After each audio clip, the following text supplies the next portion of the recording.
Morning kids, welcome to SRV Academy. Today I Aparna Verma going to discuss with you our subject SST. This is our chapter 6 and chapter 6 is based on soil and minerals resources of India. So actually in our earlier video I have already told you about the soils, uses of the soils and the types of the soils. I have already discussed with you in earlier video, and today I am going to discuss with you our rest of the topics, and that are conservation of soil, mineral and their uses, important minerals found in India and conservation of minerals. So these points today I am going to discuss with you in this chapter. Now the next topic is conservation of soil. So here we are going to discuss about the soil conservation, यानी मिट्टी का संरक्षण हम कैसे कर सकते हैं, मिट्टी को का बचाव किस तरीके से किया जा सकता है. Sometimes the top layer of the soil which is usually the most fertile layer, कभी कभी क्या होता है मिट्टी की जो ऊपरी परत होती है जो कि सबसे ज़्यादा उपजाऊ परत होती है, gots carried away by strong winds and heavy rainfall. बहुत तेज़ हवा और बहुत तेज़ बारिश के कारण क्या होती है, एक स्थान से बहकर दूसरी जगह चली जाती है. This process by which the top layer of soil is removed is known as soil erosion. तो इस जो प्रोसेस को हम क्या कहते हैं, सॉइल इरोजन, यानी मिट्टी का मतलब एक स्थान से दूसरे स्थान पर हवा या तेज़ बारिश के द्वारा एक स्थान से दूसरे स्थान पर के उड़ जाना या बहकर चला जाना, जो कि उपजाऊ मिट्टी होती है, जो टॉप लेयर होती है हमारी मिट्टी की, बहुत फर्टाइल, बहुत उपजाऊ होती है, उसका एक स्थान से दूसरे स्थान पर तेज़ हवा या भारी बारिश के कारण उड़ कर के या बह कर के चले जाने की जो ये प्रोसेस होती है, that is called soil erosion. Soil erosion reduce the fertility of soil. और इससे क्या होता है, सॉइल इरोजन मीन्स होता है कि उससे क्या होता है, जो फर्टिलिटी होती है, उपजाऊपन होता है मिट्टी में प्रेजेंट होता है, वो नष्ट होता है. ठीक है, क्योंकि कहीं पे की भी जो मिट्टी है जो कि फर्टिलाइजर्स के उसमें बहुत अमाउंट में पाए जाते हैं, वहाँ की फसल के लिए वो बहुत उपयोगी है. पर अगर भारी वर्षा से जब वो फर्टाइल लेयर उड़ कर के या बह कर के एक जगह से दूसरी जगह चली जाएगी तो मिट्टी क्या होगी, वहाँ की कमज़ोर हो जाएगी, छीन हो जाएगी. तो ये जो फर्टिलिटी होती है सॉइल की, इसका रिड्यूस हो जाना, ये सॉइल इरोजन कहलाता है. Clearing of forest for agriculture and construction of houses harmfully affect the soil as well. इसी तरीके से अगर हम बात करें, लगातार जंगलों को काटने से, कृषि के लिए हम जंगलों को लगातार काटते जा रहे हैं, खेतों का निर्माण हो रहा है या बड़े बड़े घरों का निर्माण हो रहा है, ये भी हमारी मिट्टी को लगातार उसकी उपजाऊता को कम कर रही है, यानी उसकी फर्टिलिटी को रिड्यूस कर रही है. It is essential to conserve soil. ये बहुत आवश्यक है कि हम मिट्टी की सुरक्षा, उसका संरक्षण करें. Soil is necessary for our food requirement, क्योंकि मिट्टी ही होती है जिसके द्वारा हमारी सारी फूड रिक्वायरमेंट्स पूरी होती हैं. कैसे होती हैं, डायरेक्ट मिट्टी से हमें फूड नहीं मिलता, but all the plants grow in the soil and through the plants we just get food. Animal and human being both are getting foods through the plants. Trees and plants holds the top layer of soil with their roots. Yes, जो मिट्टी की ऊपरी सतह होती है उसको जो trees होते हैं, प्लांट्स होते हैं, वो अपनी जड़ों द्वारा जकड़े रहते हैं. Thus we should check deforestation and plant more trees. इसी वजह से हमें ज़्यादा से ज़्यादा पेड़ पौधे लगाने चाहिए और पेड़ पौधों की कटाई को रोकना चाहिए. Farmer must use natural fertiliser. कैसे हम मतलब मिट्टी को कंजर्व कर सकते हैं, क्योंकि हमें पता है कि मिट्टी एक ऐसा सोर्स होता है जिसके द्वारा हमें फूड, यानी हमारे जीवित रहने के लिए जो भी हमारी फूड इंग्रेडिएंट्स है वो मिट्टी के थ्रू ही हमें गेन होती है. और वो कैसे, वो ऐसे कि जो हमारे ट्रीज़ होते हैं, प्लांट्स होते हैं, वो मिट्टी की जो फर्टाइल लेयर है उसको अपने रूट्स के थ्रू बहुत अच्छे से पकड़े रहती है और फिर वो ग्रो करके फ्रूट्स और वेजिटेबल्स और पल्सेस, अच्छे अच्छे इंग्रेडिएंट्स हमको देते हैं. तो हमको पेड़ों को कटने से रोकना चाहिए और ज़्यादा से ज़्यादा प्लांटेशन यानी प्लांट्स लगाने चाहिए. Farmers must use natural fertilisers. किसानों को जैविक खादों का, नेचुरल फर्टिलाइजर्स का यूज़ करना चाहिए, सच एज काऊ डंग, जैसे गाय का गोबर, and composite for growing crops.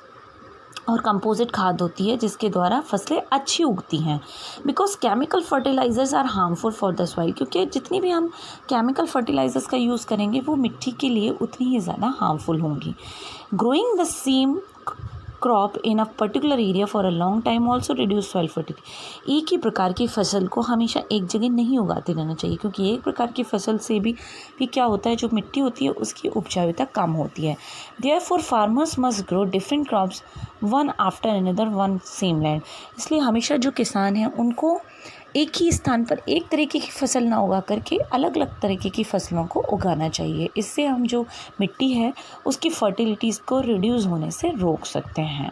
So here I have told you about the conservation of soil, कि हम मिट्टी की संरक्षण कैसे कर सकते हैं, सुरक्षा कैसे कर सकते हैं, उसके इरोजन को कैसे रोक सकते हैं, मीन्स उसमें होने वाली क्षति, उसके नुकसान को, इरोजन मीन्स उसमें होने वाली नुकसान को, उसके इरोजन को कैसे हम रोक सकते हैं। Now were next topic and that is mineral resources. हम यहाँ बात करते हैं खनिज संपदाओं की। Mineral are the substances that are naturally present in the earth and used by human for their various needs.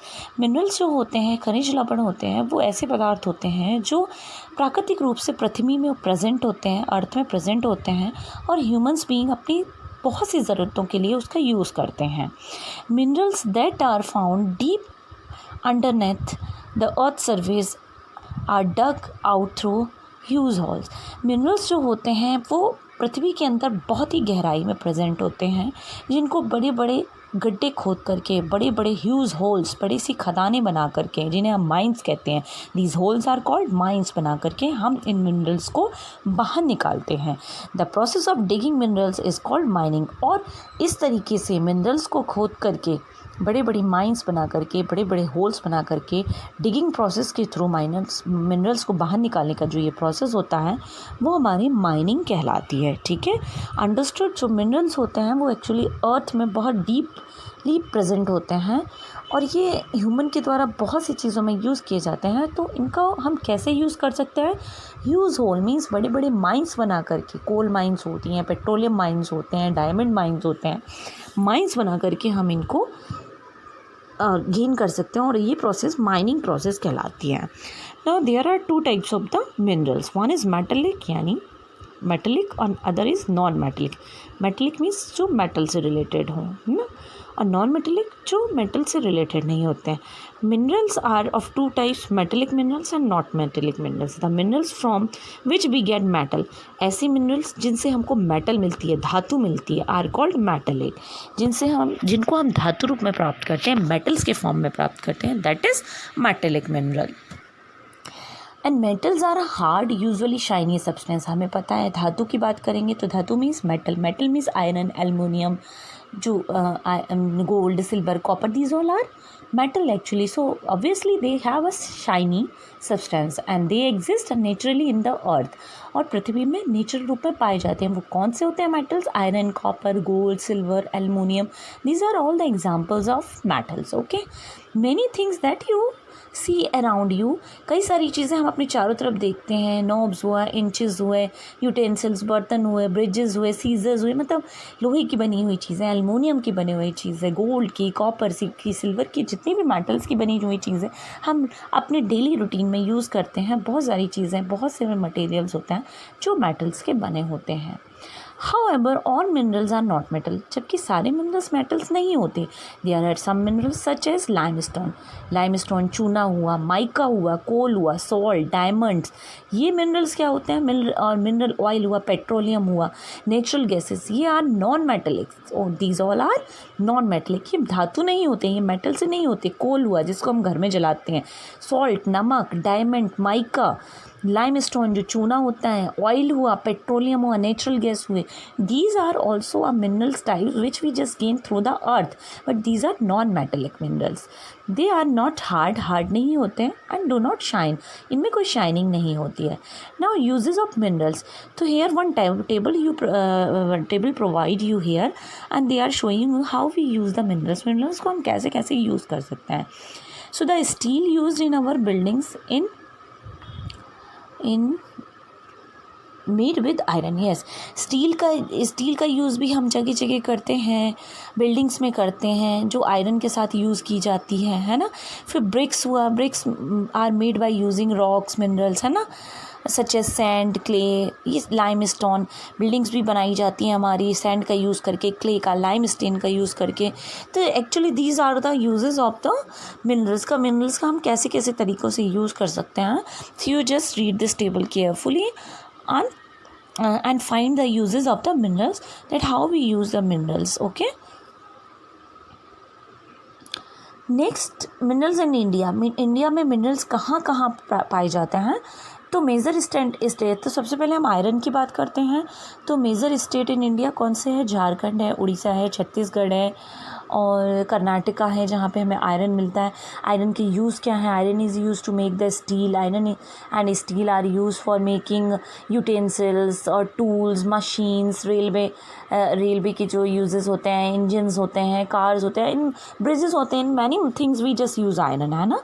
Next copper की बात करते हैं। Copper is found in the Madhya Pradesh, Jharkhand and Rajasthan, and copper is mainly use for the electric wires. Copper is also use for making the content tools and utensils, ठीक है ना। Cartoon, actually picture is not too much clear, that's why you just look on your book and read this all the uses and in which state we just get these all the minerals.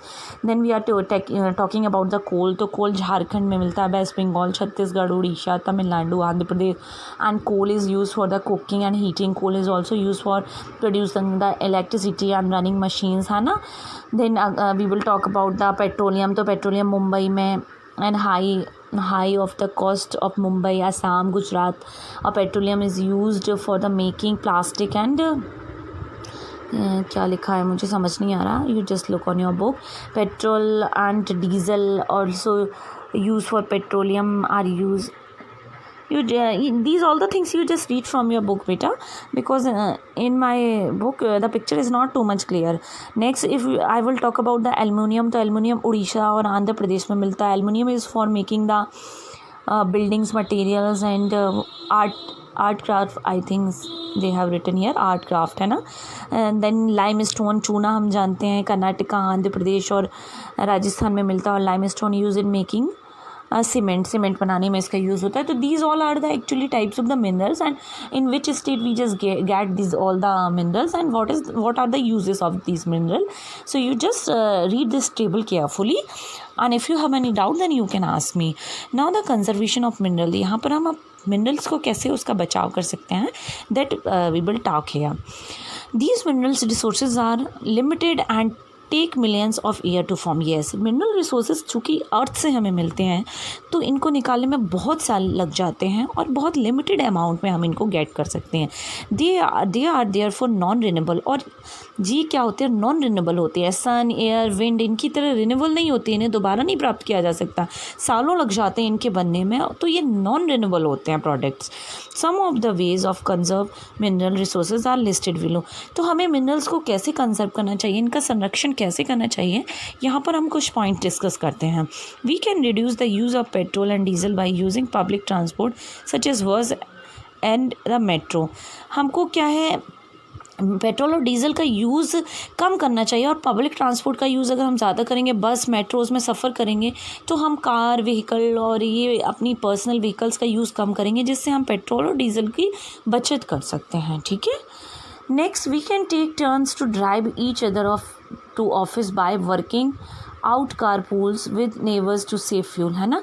हम अगर अपने office जा रहे हैं तो बजाय अपनी car से ड्राइव करने के बजाय हम ऑफिस की जो कार्स आते हैं उनका यूज़ कर सकते हैं. इवन अगर हमारी नेबर हमारे आसपास हैं तो उनके साथ भी हम अपना टाइम शेयर करके उनके साथ भी जा सकते हैं और फ्यूल की बचत कर सकते हैं.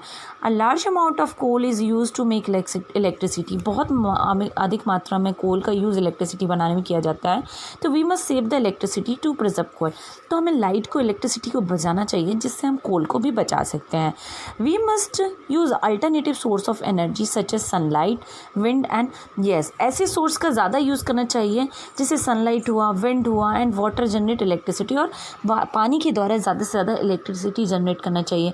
सनलाइट का यूज़ हम कैसे कर सकते हैं? Now days we are using solar plates, है ना.